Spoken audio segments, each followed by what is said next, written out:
L'USMV, créé en 1971, a traversé les années 70, 80 et 90 pour fêter ses 50 ans au début du XXIe siècle. Oui, l'USMV a son histoire. L'Union a été créée en 1971 par Gérard Charles Martin, maire nouvellement élu, pour fédérer les clubs existants à Viroflay. Il y avait 2 clubs de foot, 2 clubs de gym, etc. Et a permis de soutenir le développement des besoins sportifs par la construction du centre sportif Gaillon en 1975, lançant les sections basket, volley et boxe française, le développement des arts martiaux, de l'AGV, du yoga, etc. Et de créer dans le sous-sol des Pré-aux-Bois une salle spécifique pour le tennis de table et libérer la grande salle pour la gym sportive qui évolue désormais dans une salle dédiée. Le club a vécu des hauts et des bas, et notamment en 2014 où il aurait pu disparaître. En 2014, effectivement, l'USMV était en difficulté budgétaire. L'association n'avait pas réussi à négocier le virage de la professionnalisation des éducateurs sportifs voulu par les pouvoirs publics et notamment la mise en place de la convention collective du sport. Nous avons commencé dès l'élection du conseil d'administration par faire le point. Des dérives, des excès, des abus, la force de l'habitude avait conduit petit à petit le club dans cette situation. Il y a eu une prise de conscience collective que les choses ne pouvaient pas durer ainsi. Personne ne pouvait plus se complaire dans la culture du déficit. Il devenait nécessaire de trouver un mode économique qui fonctionne. Le retour à l'équilibre financier en 2016 est donc le résultat de la restructuration de l'association engagée depuis 2014. Comment s'est opéré ce redressement ? Dès l'élection de l'équipe de gouvernance actuelle, nous avons créé un poste de directeur de la structure salariée. Le travail entrepris a permis de mettre en œuvre les contrats de travail conformément à la convention collective du sport, la mise en place de la recherche du coût de l'activité pour savoir ce qui était déficitaire ou excédentaire. Structurellement ou conjoncturellement, rationaliser, mutualiser d'une part et développer d'autre part dans le but de rechercher un mode économique qui fonctionne pour continuer à accueillir tous les publics en conservant une offre de sport la plus large possible et proposer un emploi du temps cohérent à nos éducateurs salariés ou bénévoles pour les conserver. Les sections ont ainsi pu trouver une dynamique qui a pour résultat aujourd'hui de rencontrer des adhérents satisfaits et des éducateurs motivés. Désormais, la paye et la comptabilité sont externalisées auprès de cabinets privés spécialisés. L'objectif à plus long terme est d'anticiper la baisse des aides publiques en développant des nouvelles ressources. Et aujourd'hui ? L'association a continué sa vie en club omnisport. C'est une décision confirmée en Assemblée générale qui ont modifié en ce sens les statuts en 2014. C'est aussi l'intérêt général. La gestion bénévole est moins coûteuse pour la collectivité qu'un régime municipal et plus avantageuse qu'une gestion privée qui risquerait de faire disparaître des sports non rentables et d'augmenter les cotisations des autres. C'est aussi l'intérêt de la ville. Oui, le maire et ses services sont un interlocuteur unique et délègue la responsabilité de l'organisation du sport sur la ville. La ville exprime les choix d'orientation de sa politique sportive contractualisés par la signature d'une convention d'objectifs. Elle accorde une subvention annuelle et la mise à disposition gracieuse des locaux. Le club s'organise pour gérer le tout.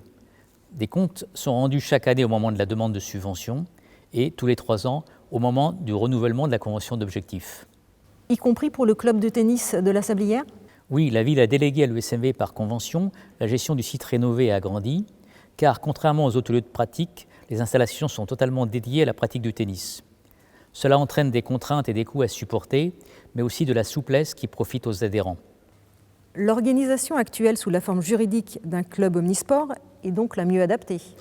Oui, compte tenu de l'histoire du club, de la taille de la ville et de ses moyens, de son environnement concurrentiel sportif avec les communes voisines. De plus, la baisse des aides publiques et la hausse des charges obligent à mutualiser tous les moyens, y compris le matériel, à regrouper les services comptables, juridiques, DRH, communication, pour parfois les externaliser. L'organisation centralisée soulage les responsables bénévoles des sections des contraintes administratives, juridiques et comptables, devenues trop lourdes pour leur permettre de se consacrer à l'animation et au développement sportif.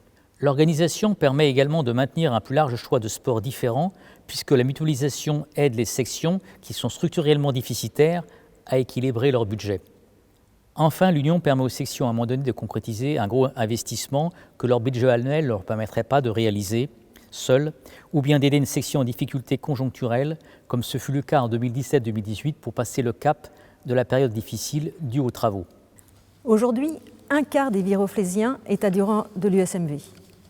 Oui, le sport représente un enjeu sociétal majeur pour la cohésion sociale et la santé de la population. Nous accueillons tous les publics avec des éducateurs diplômés, dès 9 mois pour le baby gym aux plus âgés, sur des cours adaptés pour les plus fragiles. L'USMV est aussi organisateur de l'événementiel sportif, le Cross de Sablières, avec encore cette année environ 1000 coureurs et une belle vitrine. Oui, le Cross de Sablières a été créé en 1977. Il fait partie du patrimoine sportif de la ville. Nous y tenons. Monsieur le maire également, et nous soutient dans cette grosse organisation. Nous y tenons car, au-delà de son histoire et de la dimension culturelle qu'il a acquis à Viroflay, le cross-country est un sport que tout le monde peut pratiquer quel que soit son âge, en famille, sans compétences à acquérir et sans équipement particulièrement coûteux. Cette journée est également un lien entre tous les sports, toutes les sections.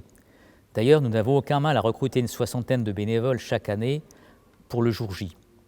Nous y associons les écoles, les scouts et des musiciens, bref, tout le monde a sa place. Tant que les 4 piliers nécessaires à l'organisation seront solides, nous y parviendrons. Quels sont ces 4 piliers ? Les moyens importants mis en place par la ville, services techniques, événementiels, police municipale et communication, les entreprises privées spécialisées, chronométrage, sécurité, propreté, vidéo, les partenaires privés, le conseil départemental et le conseil régional apportent également une aide financière, et enfin les bénévoles de l'USMV pour orchestrer l'organisation. Il y a d'autres événements sportifs organisés par le club. Oui, en plus de l'Open de tennis et des tournois de football qui rencontrent toujours un franc succès, nous organisons des manifestations de niveau national et international sur des sports où nous avons les moyens. C'est le cas des internationaux de boxe française et de cannes de combat. Nous avons les installations sportives, les bénévoles motivés en nombre suffisant et l'appui de la Fédération française. L'USMV s'engage fortement en matière de développement durable. Nous récupérons, grâce à nos adhérents, les bouchons en plastique. L'association Les Bouchons de l'Espoir les récupère pour financer des équipements et du matériel pour le sport adapté à hauteur de plus de 15 000 € en 2021 et pour un total de plus de 300 000 € depuis 10 ans. L'USMV est également active en participant à l'opération Balles jaunes, action phare de la Fédération française de tennis, qui permet de recycler les balles usagées pour les transformer en sol sportif.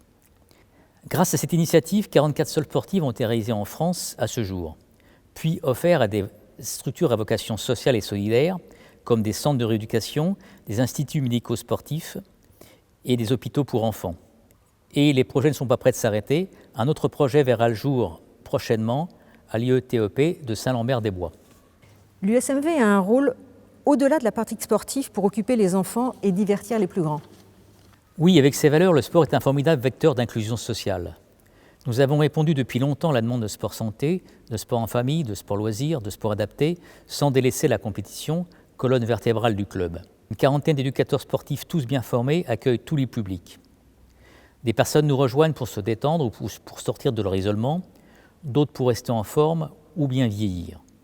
Toutes nos actions génèrent du lien social, du bien-être et des économies pour la collectivité. L'USMV, c'est aussi l'organisation du multisport pendant la première semaine des vacances scolaires. Nous accueillons jusqu'à 100 enfants par jour certaines semaines du mois de juillet. D'autres stages sont organisés par les sections.